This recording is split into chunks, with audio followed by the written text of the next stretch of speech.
Alright guys, here we are for the trailer reaction. Today we're reacting to the trailer for Johnny English Strikes Again. What the? What's like 10 years later they're making a Johnny English sequel? So apparently there actually was a Johnny English sequel, and this is the third? What? Somehow didn't see this at all. So disregard anything about us saying this is a sequel. Johnny English doesn't strike often, but when he does. Johnny English, I remember, I like Rowan Atkinson. I think he's a funny guy. It's a girl's name.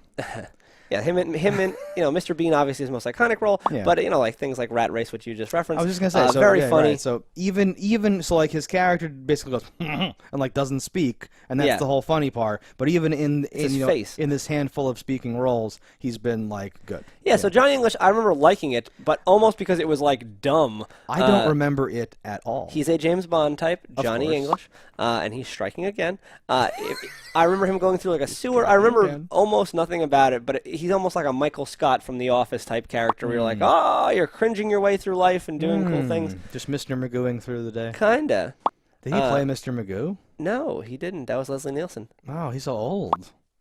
Rowan Atkinson or Leslie Nielsen? Leslie Nielsen. He's dead. I don't mean now. I mean when he would have played Mr. Magoo. Well, that would make sense. They should have Rowan Atkinson play Mr. Magoo in a techno remake of Mr. Magoo with Leslie Nielsen. Yes. Let's check this trailer out. My biggest walkaway from that is that Rowan Atkinson, he looks great. Doesn't age. He looks almost exactly the same as he did in the last movie. Age. And what year did Johnny English come out? It was like, wasn't that like 2000? It was like 10 years ago. 1982. 1982.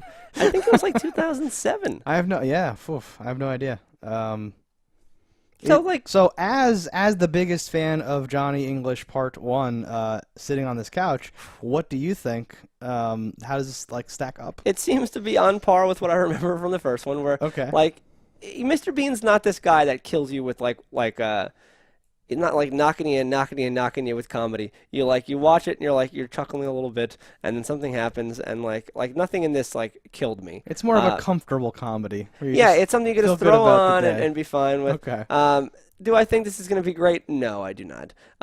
Do I like Mr. Bean? I like the guy, so I would check this out like on Netflix. I would watch it. We are #rooting for Rowan. Yeah. But no. Yeah. I don't think this. I did laugh at the. They are French cyclists and they are obstructing Your Majesty's Secret Service. Yeah, so this kind of like you said, I remember liking it because it was so dumb or whatever, right? And I'm like, yeah, this kind of rode a line where it's playing it very straight. Nothing's too outlandish. There's not literal dick and fart jokes, but there's like fall down jokes and timing jokes and stuff like that. So I don't know how serious they're taking it.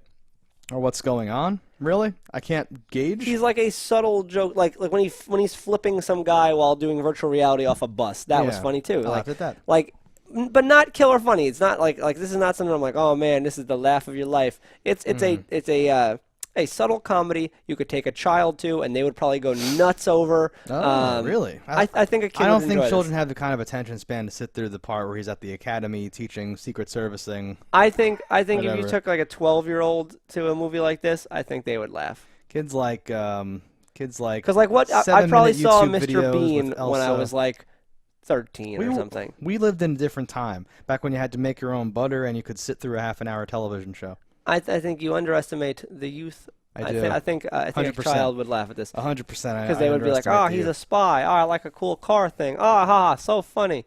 And then the parent would not be like, killing themselves because they're like, oh, Mr. Bean, he's pretty good. Oh, Mr. Bean. But yeah, I can't say this trailer is like, oh man, bar none, amazing. Do I want to see it? Yeah, so it technically passes the classifications of a thumbs up.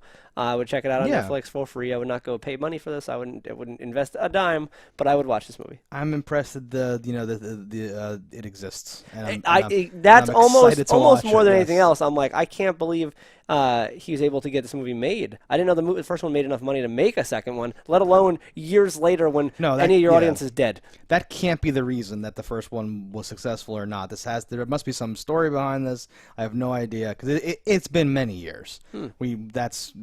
Would not mind if this is a thing for Rowan Atkinson and he gets another surge of life and more roles. Has a Liam Neeson-esque revival to his career where he becomes Leslie Nielsen and does all these movies where he's a guy in a suit being like, Because he's a funny guy. He's goofy, but he's funny. No, he's good. He's definitely got the chops to pull this off. I would watch this. This is a thumbsy uppy here. All right, guys, you got it from us first. This is a 2 thumbs up. Let us know in the comments below what you thought about it. Don't die in a fire, and we'll see you next time. Hello, internets. I just love watching JustDaggers. If you've enjoyed this video as much as I have, click that subscribe button.